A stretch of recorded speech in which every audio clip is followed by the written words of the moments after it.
이름과 모양에 얽매이지 말고 관조하라. 말할 수 있는 도는 참된 도가 아니다. 부를 수 있는 이름은 참된 이름이 아니다. 무는 천지의 시작, 유는 만물의 어미. 그러므로 항상 무로서 숨겨진 미묘함을 관조하고 항상 유로서 드러난 겉모습을 관조한다. 무와 유는 하나로 같이 있다. 밖으로 나와 이름을 달리할 뿐이다. 하나로 같이 있음을 현이라고 한다. 같이 있고 또 같이 있다. 모든 미묘함의 문이다. 인간은 생각의 감옥에 갇혀 사는 동물이다. 진리가 우리를 자유롭게 하지만 동시에 우리를 올가매는 구속의 밧줄이 될 수도 있음을 알아차려야 한다. 자신의 눈과 귀에 포착된 것이 무엇이든지 그 이름과 모양에 얽매이지 말아야 한다. 절대적으로 고정된 것은 없다는 마음 자세를 가지고 살아간다면 감각기관에 포착된 대상의 이름과 모양에 자동적으로 끌려가지 않을 것이다. 아름다움과 추함을 억지로 나누지 말라. 세상 사람들, 모든 아름다움을 아름다움으로 아는데 그것은 추함이 있기 때문이다. 모두 잘함을 잘함으로만 아는데 그것은 잘 못함이 있기 때문이다. 그러므로 유와 무는 서로 살리고 어려움과 쉬움은 서로 이루며 김과 짧음은 서로 드러내고 높음과 낮음은 서로 기대며 음과 소리는 서로 어울리고 앞과 뒤는 서로 따른다. 이 때문에 참된 어른은 무위의 마음으로 일을 처리하고 불언의 자세로 가르침을 행한다. 만물을 자라게 하면서도 자랑하지 않고 살리면서도 소유하지 않으며 위하면서도 의지하지 않는다. 공이 이루어져도 머물지 않는다. 공에 머물지 않기에 공이 떠나지 않는다. 아름다움이 아름다움으로 여겨지는 것은 그와 상대되는 가치인 추함이 있기 때문이다. 아름다움은 추함의 뿌리이고 추함은 아름다움의 바탕이다. 이런 관계를 대칭적 상관관계라고 부른다. 무의와 불어는 대칭적 상관관계인 유와 무의 어느 한쪽만을 절대화하지 말라는 뜻이다. 대칭적 상관관계의 어느 한쪽만을 거론하는 것은 상대적 가치를 절대화하는 착각임을 알아차려야 한다. 지혜를 가장한 자들을 무의로 다스려라. 현명함을 높이지 않아야 사람들이 다투지 않는다. 얻기 어려운 재화를 귀하게 여기지 않아야 사람들이 도둑질하지 않는다. 욕심낼 만한 물건을 내보이지 않아야 사람들의 마음이 혼란스럽지 않다.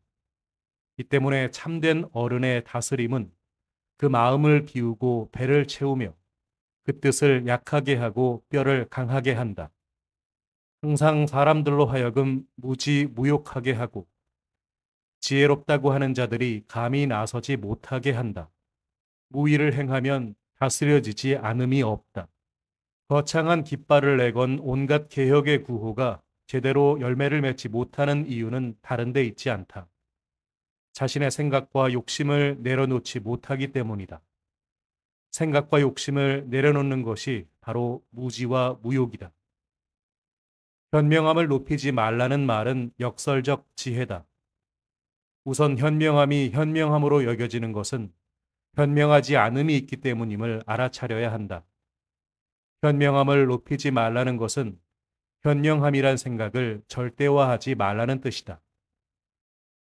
무의 세계를 알아차림이 마음 챙김이다. 30개 바퀴살이 하나의 바퀴통에 모이는데 바퀴통 속이 비어있기에 수레에 쓰임이 있다. 진흙을 빚어 그릇을 만드는데 그릇 속이 비어있기에 그릇에 쓰임이 있다. 문과 창을 뚫어 집을 만드는데 집안이 비어있기에 집에 쓰임이 있다. 그러므로 유는 이로움이 되고 무는 쓰임이 된다. 수레가 제대로 굴러가려면 무엇이 필요할까? 그릇이 제 기능을 발휘하려면 무엇이 필요할까? 집이 주거 공간으로 잘 쓰이려면 무엇이 필요할까? 노자는 텅 빈 공간이라고 말한다. 텅 빈 공간을 가리키는 기호는 무다. 텅 빈 공간이 있기에 만물에 쓰임이 있게 된다. 호흡 명상을 하면 감각에 미혹되지 않는다. 5가지 색은 사람의 눈을 멀게 한다. 5가지 몸은 사람의 귀를 먹게 한다. 5가지 맛은 사람의 입을 상하게 한다. 말 달리고 사냥하는 것은 사람의 마음을 미치게 한다. 얻기 어려운 재화는 사람이 가야 할 길을 방해한다. 이 때문에 참된 어른은 배를 위하고 눈을 위하지 않는다. 그러므로 저것을 버리고 이것을 취한다. 감각기관을 통해 보고 듣고 맛보며 얻는 알은 제한적이다. 감각기관으로는 유의 세계만 알 수 있기 때문이다. 5가지 색이 유의 세계라면 5가지로 드러나지 않는 수많은 색은 무의 세계다. 배를 위하고 눈을 위하지 않는다는 구절은 감각기관에 속지 말라는 뜻으로 이해할 수 있다. 호흡 명상이 연상된다. 자신의 관심을 의도적으로 호흡에 모으는 것이 호흡 명상이다. 숨을 들이마시고 내쉬기를 반복하면서 감각기관에 흔들리고 미혹되는 마음을 고요하게 하는 수행이다. 못난 사람이 도를 들으면 크게 비웃는다. 뛰어난 사람이 도를 들으면 부지런히 행하고 평범한 사람이 도를 들으면 긴가민가하며 못난 사람이 도를 들으면 크게 비웃는다. 비웃지 않으면 도라 하기는 부족하다. 그러므로 옛말에도 있다.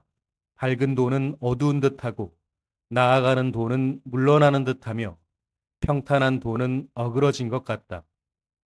높은 덕은 골짜기와 같고 정말 깨끗함은 더러운 듯하며 넓은 덕은 부족한 것 같다. 떳떳한 덕은 구차한 것 같고 꾸밈 없이 참됨은 변하는 것 같다. 큰 사각형은 모서리가 없고 큰 그릇은 늦게 이루어지며 큰 음은 소리가 없고 큰 형상은 모양이 없다. 도는 숨어 있어서 이름이 없지만 오직 도만이 잘 빌려주고 또 잘 이루어준다. 도에 대한 사람들의 반응은 세 부류로 나눌 수 있다. 높은 수준의 사람은 도를 들으면 부지런히 실천한다. 중간 수준의 사람은 긴가민가하며 실천하다 말다 한다. 수준이 낮은 이의 반응이 흥미롭다. 그들은 도에 관한 이야기를 들으면 비웃는다. 사람의 겉만 보고 함부로 판단하는 것도 비웃음의 일종이다. 유와 무의 상생이 만물의 실상인데 유만 보고 무는 보지 못하는 것도 비웃음과 크게 다르지 않다. 바른 말은 반대처럼 들릴 수 있다. 어른이 무위하면 세상이 자연스럽게 바뀐다. 올바름으로 나라를 다스리려고 하면 속임수로 무력을 쓰는 지경까지 가니 무사로 천화를 취해야 한다. 내가 어떻게 그런 줄을 알겠는가? 다음과 같은 이유 때문이다. 세상에 꺼리고 피하는 것이 많을수록 사람들은 더 가난해진다. 사람들에게 이로운 기물이 많을수록 국가는 더 혼란해진다. 사람들의 기교가 늘수록 이상한 일이 더 일어난다. 법령이 많을수록 도적이 늘어난다. 그러므로 참된 어른은 이렇게 말한다. 내가 무위하면 사람들은 자연스럽게 변화하고 내가 고요함을 좋아하면 사람들이 자연스럽게 바르게 되며 내가 무사하면 사람들이 자연스럽게 부유해지고 내가 무욕하면 사람들이 자연스럽게 통남으로 돌아간다. 올바름을 기준으로 나라를 다스리는 것은 좋은 것일까, 나쁜 것일까? 노자가 던지는 매우 근원적인 질문이다. 좋다, 나쁘다고 하는 분별을 넘어서는 성찰이다. 올바르게 한다는 것이 절대적 기준으로 고착되면 그 올바름조차 타락할 수 있다는 것이 노자의 가르침이다. 노자가 제시하는 대책은 무사다. 억지로 일을 만들어 강제하지 말라는 뜻이다. 욕심을 내려놓는 것이 무사다. 자신이 세상을 바르게 한다는 바로 그 생각을 내려놓을 때 오히려 사람들이 자연스럽게 변화할 수 있다. 변화의 방향은 어디일까? 유무상생의 도를 상징하는 통나무의 마음으로 돌아가는 것이다. 권력이 무위하고 호정하고 무욕하면 세상이 자연스럽게 평화로워질 것이다.